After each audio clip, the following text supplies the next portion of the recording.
तन्देशिकेन्द्रं सततं नमामि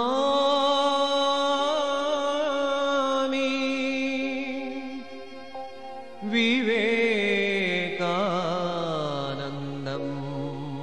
तं सततं स्मरामि। শিকাগো যাত্রার বেশ কয়েক বছর আগে থেকেই স্বামীজির মনে হয়েছিল ভারতবর্ষকে এক জাতি এক প্রাণ করতে গেলে তৎকালীন ভারতের সংকীর্ণতার গণ্ডির বাইরে বেরিয়ে তাকে জানতে হবে বাইরের জগতে সমাজ ও শাসন কেমনভাবে চলছে। এই সম্বন্ধে তিনি তার অত্যন্ত কাছের মানুষ ক্ষেত্রী নিবাসী পণ্ডিত শঙ্করলালজিকে 1982 সালের 20 সেপ্টেম্বরের একটি পত্রে লিখছেন। প্রিয় পণ্ডিতজি মহারাজ, আমি যথাসময়ে আপনার পত্র পাইয়াছি। আমি প্রশংসার উপযুক্ত না হইলেও আমাকে কেন যে প্রশংসা করা হয় তাহা বুঝিতে পারি না। প্রভু যিশুর কথায় বলিতে গেলে বলিতে হয়, ভালো একজন মাত্রই আছেন, স্বয়ং প্রভু ভগবানই একমাত্র ভালো।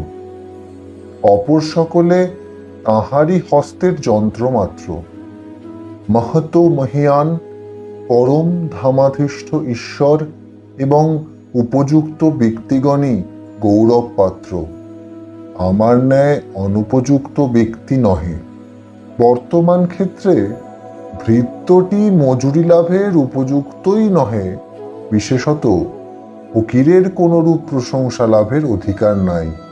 আপনার ভৃত্য যদি শুধু নির্দিষ্ট কর্তব্য করে তবে কি আপনি তাহাকে তজ্জন্য প্রশংসা করেন?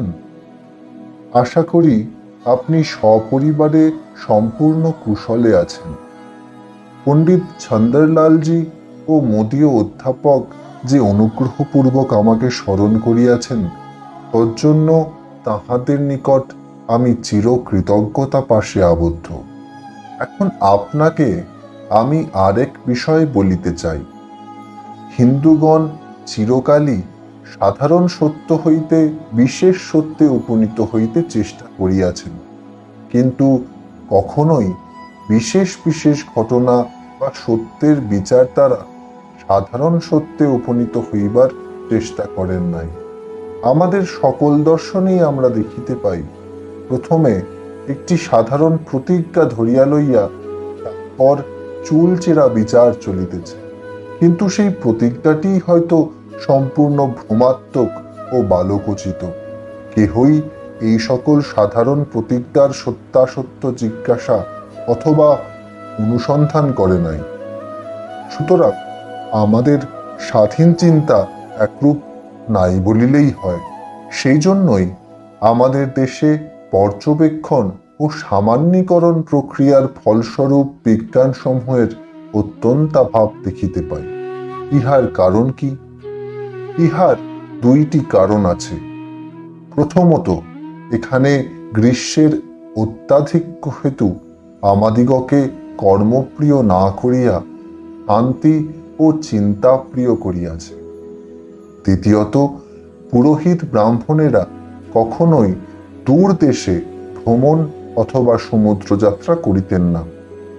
সমুদ্রযাত্রা করিতে বা দূর ভ্রমণ করিতে লোকে যে যাইত না তাহা নহে, কিন্তু ইহাদের মধ্যে বণিকগণের সংখ্যাই অধিক ছিল।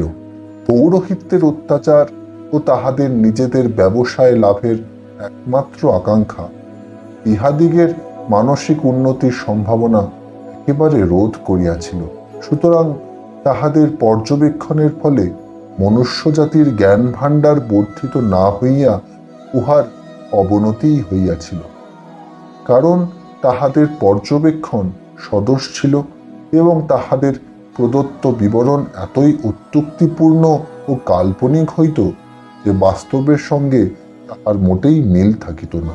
সুতরাং আপনি বুঝিতেছেন, আমাদিগকে ভ্রমণ করিতেই হইবে, আমাদিগকে বিদেশে যাইতেই হইবে, আমাদিগকে দেখিতে হইবে অন্যান্য দেশে সমাজযন্ত্র কিরূপে পরিচালিত হইতেছে। আর যদি আমাদিগকে যথার্থই পুনরায় এক জাতিরূপে গঠিত হইতে হয়, তবে অপর জাতির চিন্তার সহিত আমাদের অবাধ সংস্রব রাখিতে হইবে। সর্বোপরি আমাদিগকে দরিদ্রের উপর অত্যাচার বন্ধ করিতে হইবে। আমরা এখন কি হাস্যকর অবস্থায় না উপনীত হইয়াছি। ভাঙ্গি রূপে যদি কোনো ভাঙ্গি কাহারও নিকট উপস্থিত হয়, সে যেন সংক্রামক রোগের ন্যায় তাহার সঙ্গ ত্যাগ করে। কিন্তু যখনই পাদ্রী সাহেব আসিয়া মন্ত্র আওড়াইয়া তাহার মাথায় খানিকটা জল ছিটাইয়া দেয়, আর সে একটা যতই ছিন্ন জর্জরিত জামা পরিতে পায়, তখনই সে খুব গোঁড়া হিন্দুর বাড়িতেও প্রবেশাধিকার পায়। আমি তো এমন লোক দেখিতে পাই না যে তখন ভরসা করিয়া তাহাকে একখানা চেম্বার দিতে ও তাহার সহিত সপ্রেম করমর্দনে অস্বীকার করতে পারে। ইহার চেয়ে আর অদৃষ্টের পরিহাস কতদূর হইতে পারে।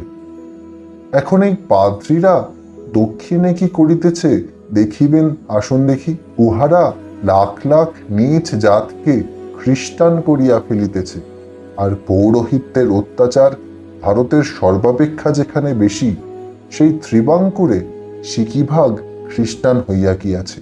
আর আমি তাহাদের দোষও দিতে পারি না। তাহাদের আর কোন বিষয়ে কি অধিকার আছে বলুন? হে প্রভু, কবে মানুষ অপর মানুষকে ভাইয়ের ন্যায় দেখিবে? আপনারই বিবেকানন্দ।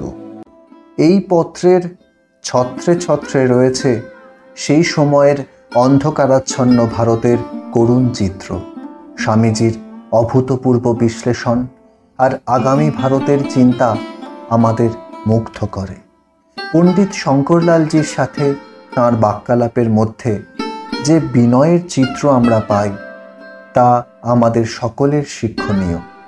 চারিদিকে যুদ্ধ, বিরোধ আর হাহাকারের মাঝে বারে বারে কানে বেজে ওঠে স্বামীজির সেই অমোঘ প্রশ্ন, হে প্রভু, কবে মানুষ অপর মানুষকে ভাইয়ের ন্যায় দেখিবে?